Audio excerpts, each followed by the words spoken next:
John Wright, you are coming from UK, and here you are working for polio. Give your comments regarding Pakistan polio disease. Well, all my observations and what I've seen in Pakistan has been very positive to date, and it's been a fabulous week. And we are here to do our best to eradicate polio and to spread the word as and when we get back to the UK to assist with future funding.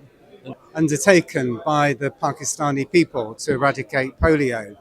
We noticed that 2 years ago there were only a few cases of polio in Pakistan, and last year there were 99 cases.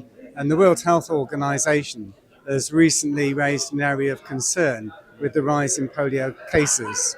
And so it's wonderful to see how your country is responding to this and is increasing its drive to increase the NIDs and to really make sure that polio is eradicated. Yeah, it's a very, very important program. We're here to make sure that we kick polio out of Pakistan for good.